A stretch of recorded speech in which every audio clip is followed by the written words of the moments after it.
bonjour ou bonsoir, me revoilà.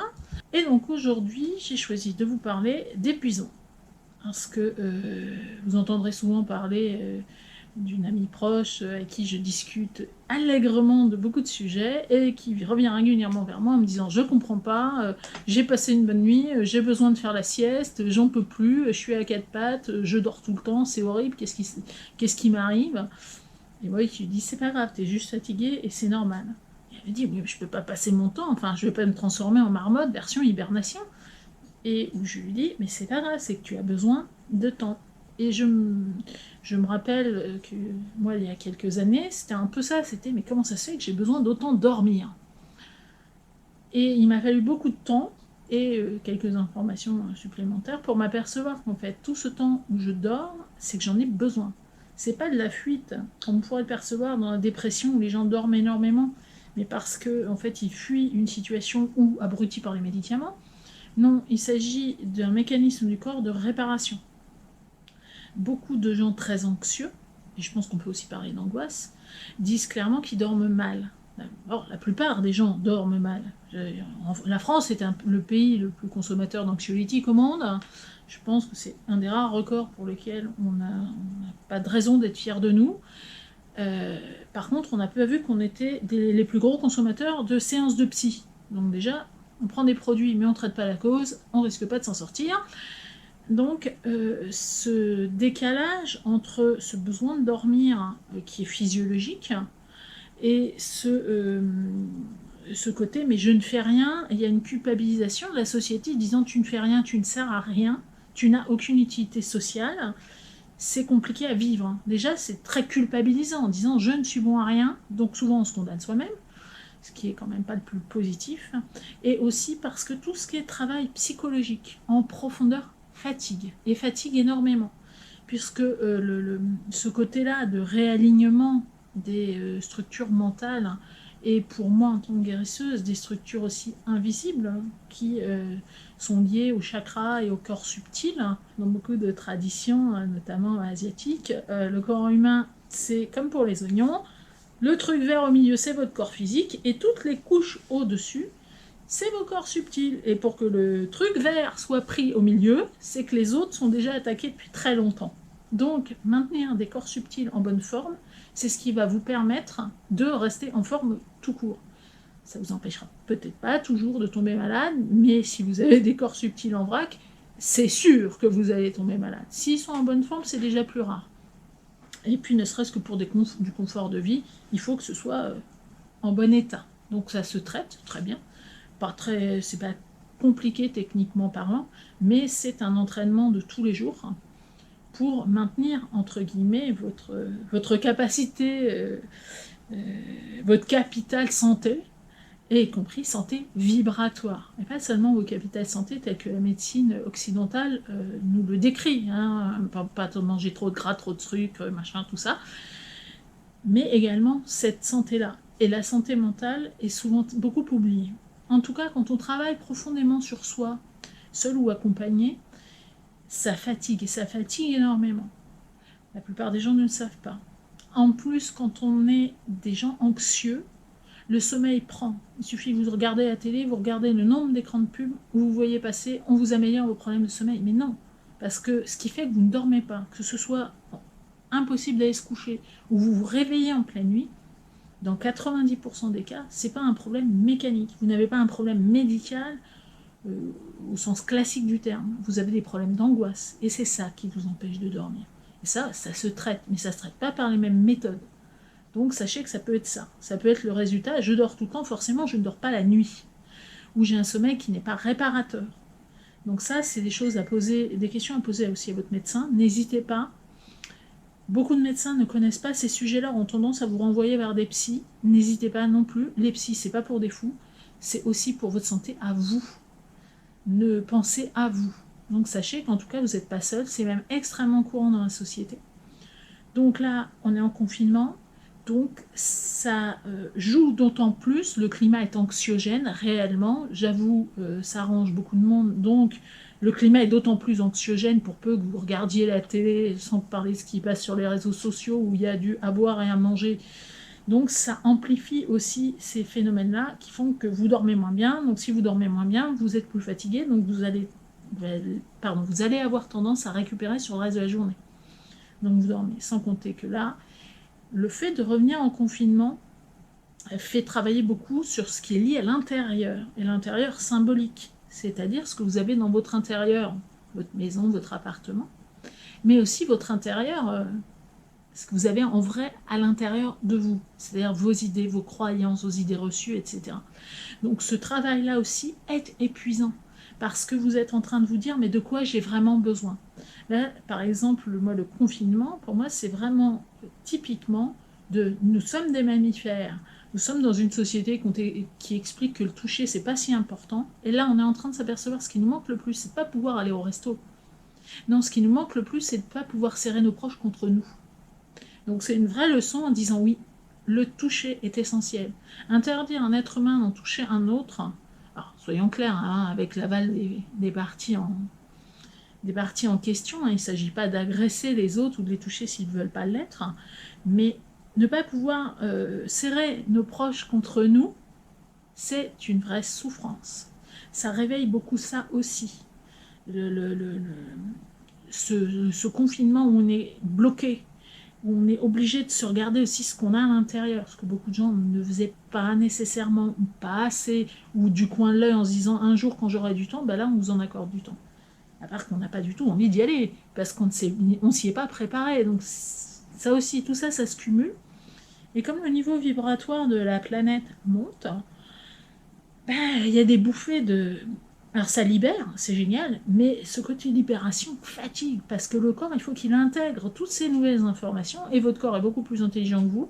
Je vais être clair, hein, plus vous allez me suivre, vous allez comprendre que j'accorde une extrêmement grande importance à un corps humain, parce que le corps humain, Dame Nature, ça fait 10 millénaires qu'elle fait des corps humains, et des corps des autres espèces aussi, donc il est beaucoup plus au point que la toute petite intelligence que nous, on peut avoir. Donc notre corps a souvent beaucoup plus à nous apprendre que l'inverse. Donc savoir laisser son mental à sa place, et un mental est très utile, mais ce n'est qu'un outil, là où votre corps va vous donner des informations extrêmement importantes. Là, on est en confinement, et curieusement, on a du temps où on peut effectivement faire la sieste. Oui, même si vous avez des enfants, il suffit de la faire en même temps qu'eux, ou de leur apprendre aussi que oui, papa ou maman, il peut pas. Parce que là, il peut plus, et il a besoin de dormir demi-heure, 1 heure. C'est aussi leur apprendre le respect, et leur montrer de votre part que oui, quand on se respecte, quand on est fatigué, on va se coucher. Voilà, c'est aussi savoir dire je peux plus. C'est s'accorder aussi le droit de dire je ne peux plus, je sais que je ne peux plus, et j'arrête de me forcer.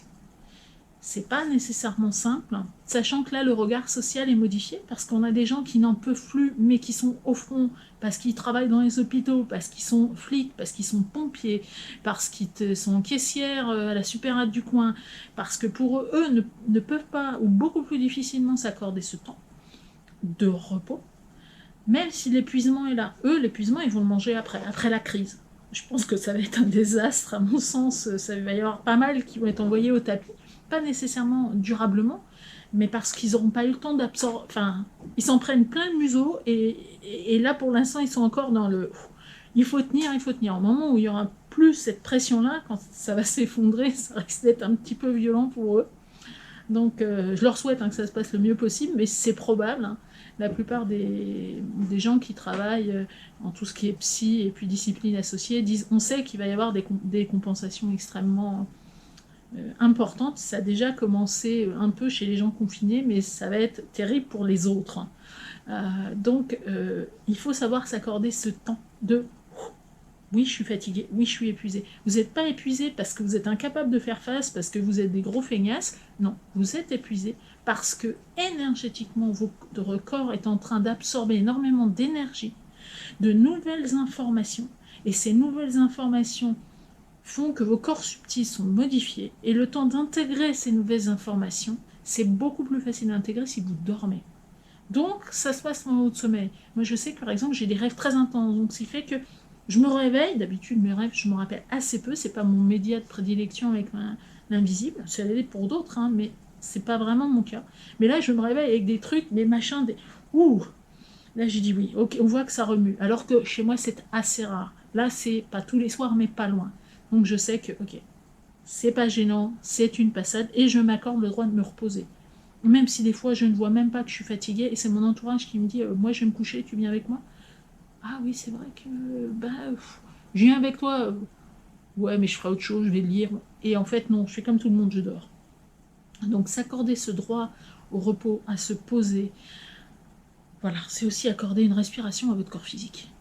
Et au reste, pour pouvoir assimiler psychiquement, parce qu'un psychisme qui travaille sur lui, c'est un psychisme qui fatigue très très vite.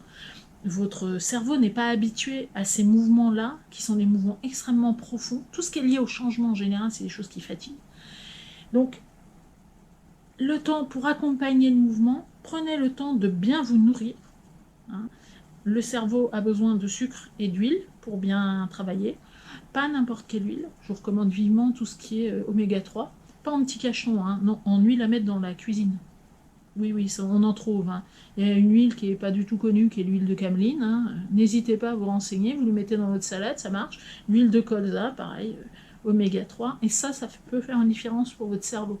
Parce que c'est une huile qui est plus riche pour ces activités-là. Quand vous avez un profil inquiet, ça aide les oméga 3, vraiment. Et ça vous coûtera beaucoup moins cher la bouteille d'huile que les petites capsules qu'on va vous vendre une fortune en pharmacie, même si c'est, en gros, c'est la même chose. Hein, vous pourriez faire votre capsule vous-même. Pareil, tous ces effets de fatigue, il faut vous doper en magnésium. Alors oui, les bananes, c'est très bon pour la santé, mais le magnésium, vous pouvez le trouver dans d'autres choses. Hein. Je pense par exemple à tout ce qui est oléagineux. N'hésitez pas non plus. Le magnésium, quand on a un profil anxieux, c'est essentiel pour arriver. L'anxiété, entre guillemets, mange les réserves de magnésium. Donc vous allez avoir tendance à tomber dans le chocolat. Pour le tour de taille, c'est moyen. Donc si vous êtes un peu déjà un peu dodu, comme moi, il ne faut pas trop de chocolat non plus. Donc le fait de le trouver dans d'autres produits, vous avez ça dans certaines eaux aussi. Alors oui, c'est pas terrible pour la nature d'acheter de l'eau en bouteille, mais vous pouvez aussi trouver ça dans certaines eaux. C'est ce qui va vous permettre aussi de ne pas être complètement épuisé parce que vous fournissez à votre corps de quoi l'aider à se requinquer et à arriver à suivre le mouvement sans finir tout le temps à ressembler à une marmotte en pleine saison hivernale. Ce qui est usant, vous avez l'impression de passer à côté de votre vie et ça ne vous convient pas, sans compter le jugement des autres et le jugement surtout que vous mettez sur vous-même. Donc pensez à oui, je suis fatiguée, oui, en ce moment c'est normal. Et c'est sain pour vous d'arriver à vous poser. C'est le rythme qu'on s'imposait avant qui n'était pas juste. Et qui n'est plus d'actualité. Donc là, posez-vous, reposez-vous et soyez-en content parce que vous pouvez le faire sans remords. Voilà. Posez-vous et vivez mieux ces temps-là de mise à l'arrêt. On est à pieds joints sur le frein, c'est pas grave, ça vous empêchera pas de repartir avec tout votre allant, mais là, vous êtes en mode vacances, même si ce terme me gêne un peu, mais c'est ce rythme-là où on avance tranquillement. Et ce temps-là, vous en avez besoin, et votre corps vous dit j'en ai besoin. Donc respecter ces rythmes, c'est aussi respecter votre personne, parce que la personne avec qui vous vivez le plus, c'est votre corps. Si vous lui faites des misères, forcément, il y aura des conséquences. Peut-être pas à court terme, mais à long terme. Donc, quelques heures de sommeil et plus, ça ne va pas changer votre vie, ça ne va pas changer le cours de l'univers. Par contre, ça peut vous permettre à vous de vivre beaucoup mieux les choses. Quand on est fatigué, comme on dit, on prend tout mal. Bah ouais. Parce que quand on est fatigué, on va avoir tendance à surréagir à un peu tout et n'importe quoi, juste parce qu'on n'est plus capable, on ne peut plus, on est fatigué. Évitez-vous ce genre de désagrément. S'il suffit juste de faire une petite pause en se couchant plus tôt, en faisant une sieste, ou en se levant plus tard, ou en changeant d'autres habitudes. Mais prenez soin de vous. Ça, c'est essentiel. Donc, je vous laisse en vous laissant vous reposer ou faire autre chose. Et je vous souhaite une bonne fin de journée ou une bonne nuit. Et à la prochaine.